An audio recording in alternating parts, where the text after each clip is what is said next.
The Knights Templar, legendary soldier monks of the Middle Ages. Warriors of God. Holy men, devilish fighters, sworn to poverty, but richer than kings. Legend says they guarded the greatest relic in Christendom, the Holy Grail. A treasure so priceless, it gave them unrivaled power. Yet at their height, the Templars are destroyed and their fortune vanishes. Who were the Knights Templar? And can the true secret of their power be revealed today?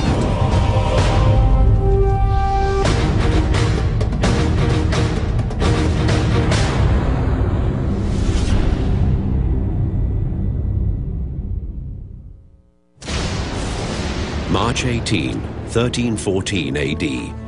One of Europe's most powerful men, Jacques de Molay, is about to be executed. The charges against him? Devil worship, sodomy, and financial blackmail.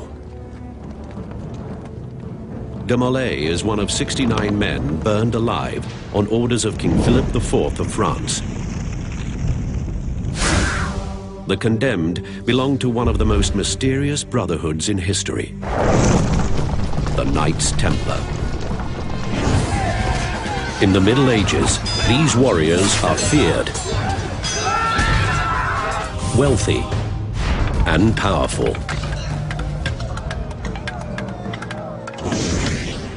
But in 1307, that reign comes to an end.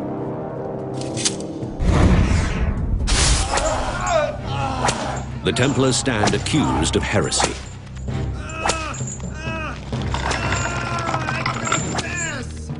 Under intense interrogation, they crack and confess.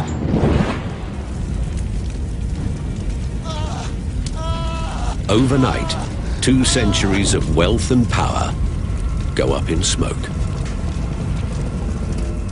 The Knights Templar vanish from history, but leave behind a beguiling mystery. The Templars call themselves the Poor Knights of Christ, yet become one of the richest organizations in Europe. It's said the source of their wealth is an ancient relic discovered beneath the ruins of the old Jewish temple in Jerusalem. And its fate remains a riddle. To discover the Templars' secret, we must retrace their footsteps, back to the beginning, back to the clash of civilizations called the Crusades.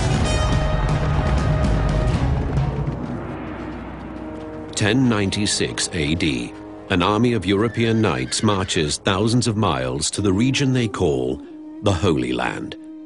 Muslim states dominate the Middle East and a region that stretches from Persia to Spain.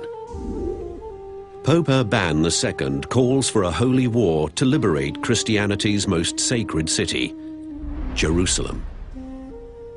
It takes the Crusaders nearly 3 years to reach the holy city. Along the way, battle, disease, and starvation take their toll. Over 4,000 knights set out for Jerusalem. A little over 1,000 arrive.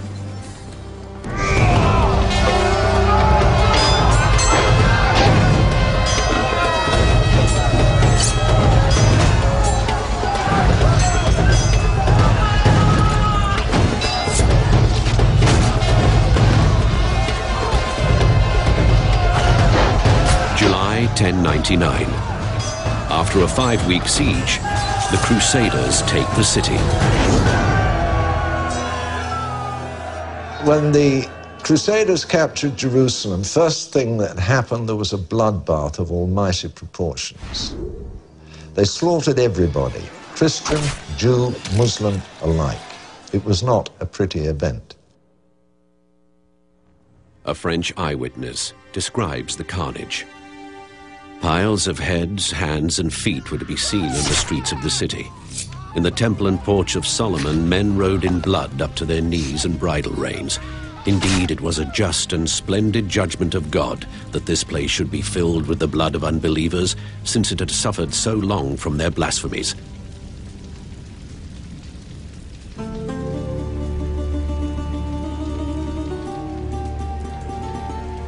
To rule the new kingdom of Jerusalem, the Crusaders choose from their own ranks. Crusader kings will fight battle after battle to hold this sacred ground. In 1118, they choose their third leader and name him King Baldwin II.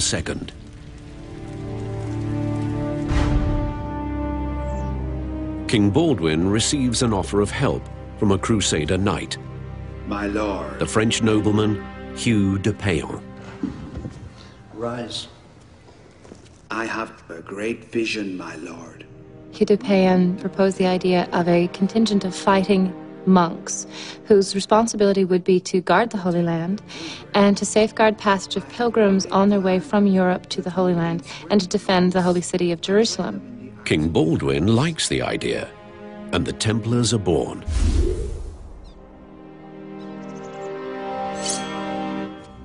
Thou art a knight of the Templar. Thou art a warrior of God.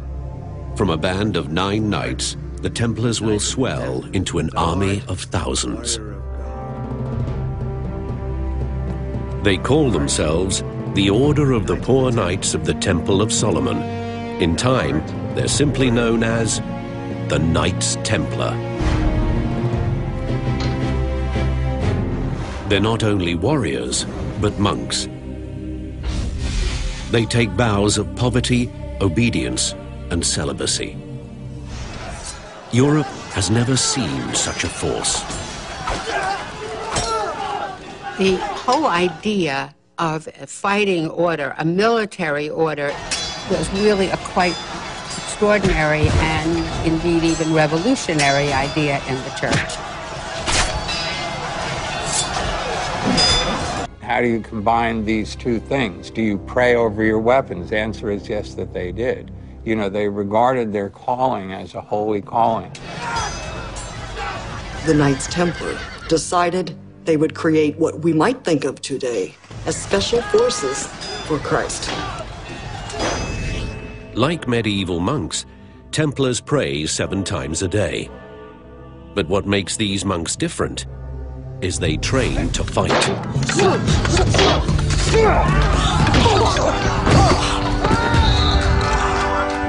Your first defense is your sword. I guarantee you, you lose this, you will lose your life. When we cut, we keep going, we do not stop. Is everyone ready? Between those two military orders, you had an extremely efficient, highly disciplined, superbly equipped standing army. Small in number, but incredibly, they packed one hell of a punch. The Templars crush the Muslims at the siege of Ascalon in 1153, the Battle of Mortgizard in 1177,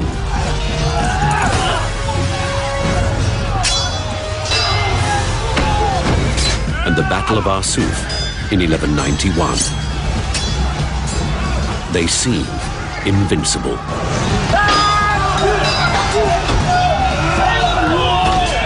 The Templars fight by strict rules. They are forbidden to retreat unless ordered to do so, and only when outnumbered by more than 3 to 1. The Templars really were different from other parts of the Crusader army. It was known that they wouldn't break ranks. It was known that they wouldn't run away, that they wouldn't desert.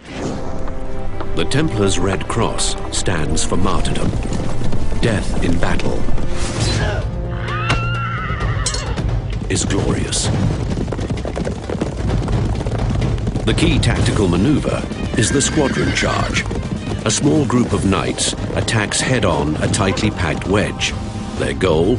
To break the enemy line and scatter the enemy to the right and left.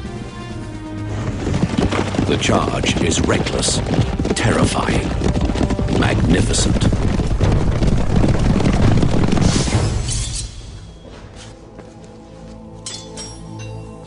They famously won many battles, So their respect was incredible. They had a mystique. They had an aura.